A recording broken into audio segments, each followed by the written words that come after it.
Dan pemirsa masih di IDX dengan langsung closing, dan sebelum kita lanjutkan perbincangan, kita akan coba lihat terlebih dahulu 4 saham pilihan yang direkomendasikan dan mungkin saja bisa menjadi referensi, dan lagi-lagi keputusan investasi tetap ada di tangan pemirsa IDX Channel. Langsung saja kita akan coba lihat 4 saham pilihan yang direkomendasikan dari consumer. Ada INDF pemirsa direkomendasikan buy on weakness, supportnya di level 6.900, resisten hingga ke 7.600. Kemudian juga ada MAPA buy on weakness, supportnya di 640, resisten hingga ke 700. Astra International direkomendasikan buy on weakness 49 hingga ke 5750, range-nya cukup lebar. Sementara Bumi juga buy di 150 hingga ke 200 pemirsa. INDF, MAPA, Astra International, dan Bumi.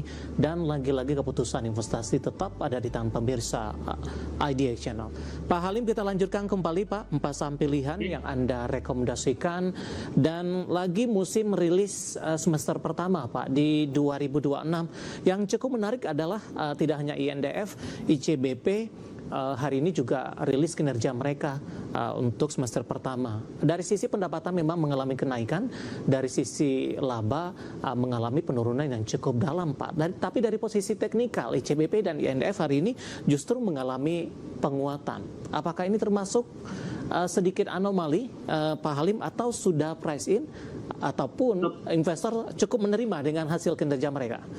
Sebenarnya yang dilihat dari Indofood dan ICBP ini itu lebih ke arah operating profitnya ya. Jadi kenapa ya ICBP ini bisa turun segini banyak dalam waktu setahun terakhir, itu karena operating profitnya turun. Jadi first half 2025 itu operating profitnya mulai turun. Jadi mereka mulai price in, wah ini jangan-jangan growth-nya habis. Nah, yang dengan rilisnya LKQ2 ini mereka kembali growth lagi. Laporan keuangannya ICBP, operating profitnya sales dan operating profitnya kembali growth. Jadi investor, jadi forex loss-nya kan temporary. Jadi kalau forex loss-nya dihapus, mereka kembali growth lagi nanti. Baik. Asal rupiah stabil aja, mereka kembali growth, makanya kembali diapresiasi dengan kenaikan harga. Oke, langsung saja kita ke INDF Pak. Ya, INDF ini hari ini break resistant ya, break konsolidasi di level 7.000, akhirnya break juga, bisa mulai beli dengan support di 6.900, stop loss di 68, targetnya inverted head and shoulder itu di sekitar 7.350 sampai 76. Baik. Kita ke supportnya dulu Pak, 6.900. Anda rekomendasikan beli di sana, berarti buy on support? Belinya di 7.000, di 7.000 sampai 6.900. Ya, berarti support waspadanya di 6.009 begitu Pak? Iya, jangan sampai jebol itu. Oke.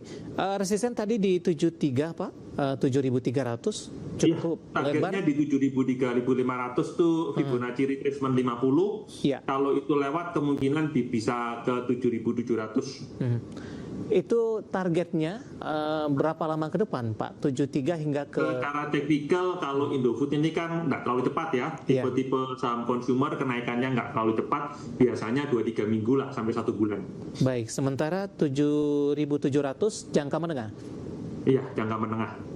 Baik, penutupan hari ini di 7.075 menguat di 1,43%. Intraday tertinggi hari ini sempat di 7.200 dan sempat berbalik melemah usai naik tinggi di pembukaan sesi pertama ke level support yang sudah disampaikan tadi di 6.900-an, tepatnya di 6.925. Dan lagi-lagi keputusan investasi tetap ada di tangan pemirsa IDX Channel. Kita beralih ke saham pilihan selanjutnya Pak, ada MAPA, buy on weakness juga 640, resisten hingga ke 700. Kita akan update lagi posisi penutupan di sesi kedua hari ini, ketika tadi rekomendasi diberikan di sesi pasca sesi kedua ya Pak. 675 menguat di 3,85% Pak. Udah naik cukup banyak nih ya. Iya. Jadi rekomendasinya saya turunin aja dari ini stop aja. Iya. Kalau seandainya dia bisa balik ke 650 bolehlah beli, tapi kalau enggak di hold aja dengan targetnya jangka pendek 700 lah, mungkin cuma 1-2 hari kena ya udah selesai gitu. Baik, berarti yang sudah ambil posisi begitu ya Pak? Iya, udah posisi di hold aja, nanti sampai 700 jual. Baik, disarankan buyback kembali tidak Pak? Boleh ini secara overall, tapi kalau buyback lagi time frame-nya mungkin butuh waktu lebih lama ya. Secara overall dia memang jangka menengahnya, jangka panjangnya uptrend ya. Sudah break break di inverted head and shoulder sama seperti Indofood. Jadi kemungkinan jangka menengah bisa sampai 750-800. Baik. Ya. Artinya menembus ke resisten yang Anda targetkan yang pertama tadi, lebih ke arah sell on strength di sana, atau di hold aja juga nggak apa-apa. Secara fundamental juga bagus, growth-nya bagus, untuk retail growth-nya bagus kali ini. Baik, dengan target tadi sampai ke 750 ya penutupan hari ini jangka masih pendek 750-800. Ya, 675 menguat di 3,85%. Kita beralih ke saham pilihan yang ketiga, Pak Halim, ada Astra International, juga direkomendasikan buy on weakness ini. Kita update lagi Pak, posisi penutupan hari ini melemah di 0,98%, 5.050. Tampaknya terdampak aksi profit taking juga. Di sesi pertama sempat menopang indeks harga saham gabungan mendekati ke level 6.300-an ke 5.275. Kemudian berbalik melemah di 5.050 Pak, 0,98%. Intraday tadi masih bertahan supportnya di 5.000. Ya boleh buy on weakness di antara 5.000 sampai 5.100, ya area segini boleh. Stop loss-nya dia support kuatnya di 4.900. Kalau itu jebol ya udah secara jangka pendek dia akan downtrend lagi, exit. Kalau seandainya 4.900 jebol, exit dulu.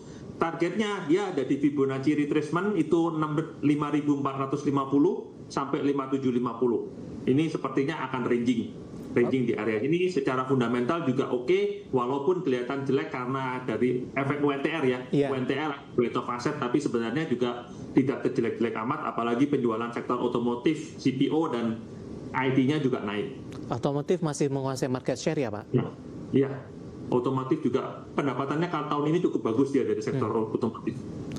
Baik, secara teknikal Pak, untuk Astra International ini sempat melemah di perdagangan Juni ke 4360 dan saat ini sudah kembali bergerak di atas level 5.200-an secara intraday.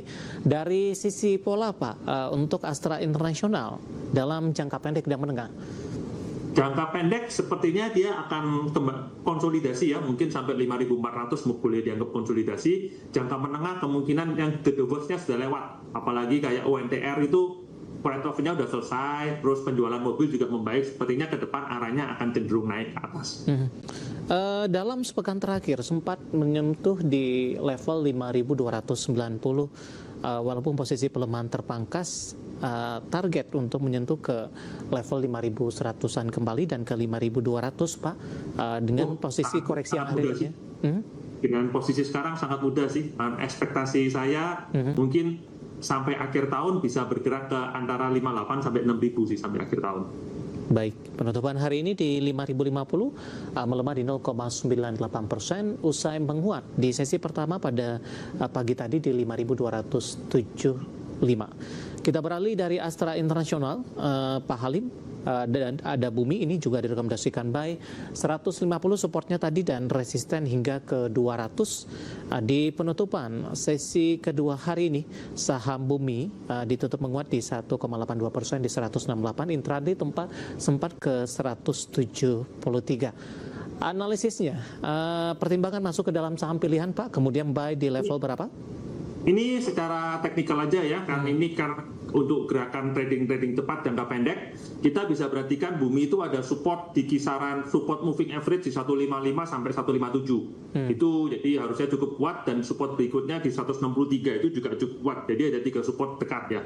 Nah, dengan kalau posisinya 3 support sudah dekat gini, dorongan ke atasnya akan sangat lumayan. Jadi untuk jangka menengah kemungkinan bisa sampai ke moving average 200 di sekitar 200 juga, 200 sampai 225. Baik. Ya, sudah cukup lumayan lama Pak, Bumi belum mampu untuk kembali menembus di level 200-an. Sepertinya resisten itu akan cukup kuat, tapi jangka pendek kalau bisa naik ke 190-200 saja udah lumayan kan. Ini buat trading cepat sini, bukan buat invest. Oke. Di penutupan hari ini di 168 menguat di 1,82%. Ada 4 saham pilihan yang direkomendasikan pemirsa. Ada INDF, MAPA, Astra Internasional, kemudian Bumi. Dan lagi-lagi keputusan investasi tetap ada di tangan pemirsa IDA Channel. Pak Halim, kita hold kembali Pak. Saya akan coba sampaikan update penutupan di perdagangan sesi kedua hari ini. Dan juga beberapa informasi grafis yang berhasil dihimpun oleh tim redaksi kami. Kabar baik datang dari indeks harga saham gabungan pemirsa di penutupan sesi kedua hari ini memang tetap berada di zona merah, tapi laju pelemahannya kembali terpangkas. Di mana penutupan sesi kedua hari ini melemah tipis saja di 0,03% dan ditutup di level 6.234.497. Di mana secara intraday dibuka di zona hijau pada pagi tadi di level 6.272, melesat signifikan ke 6.273.326, kemudian berbalik melemah, menguat kembali, dan di perdagangan sesi kedua sempat bertahan di zona hijau di beberapa waktu perdagangan, kemudian mengalami tekanan yang cukup dalam hingga ke intraday terendah hari ini di 6.212.551. Beberapa menit jelang penutupan, laju dari pelemahan terpangkas, melemah tipis saja di 0,03% dan masih kokoh ditutup di atas level 6.200-an. Langsung saja kita ke grafis yang pertama, pemirsa. Kita akan coba lihat posisi penutupan beberapa indeks lainnya di penutupan sesi kedua hari ini.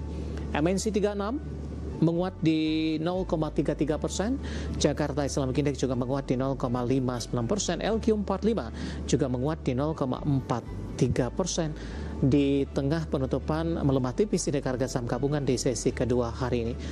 Rotasi pergerakan sektoral, konsumsi non-primer memimpin penguatan di 1,64%, kesehatan juga menguat di 1,26% pemirsa. Sementara teknologi mengalami pelemahan yang cukup dalam di 1,52%, properti juga melemah di 0,77%. Grafis selanjutnya kita akan coba lihat juga saham-saham yang masuk ke dalam deretan top gainers. Dari barang baku ada Aman, ditutup menguat di 4280, Bumi juga menguat di 168, BACH menguat di 1015, dan Kota ditutup di zona hijau di 152. Nilai transaksi dapat Anda saksikan grafis di layar televisi Anda. Selanjutnya saham-saham yang hari ini menjadi pemberat pemirsa, ada TPIA ditutup melemah di 2080, Bufa di 780, Bull melemah di 428, dan DSSA juga tertekan di Rp835 per saham. Updatean penutupan perdagangan di sesi kedua hari ini, dan semoga bisa menjadi referensi untuk Anda terutama dalam menghadapi perdagangan di hari selanjutnya.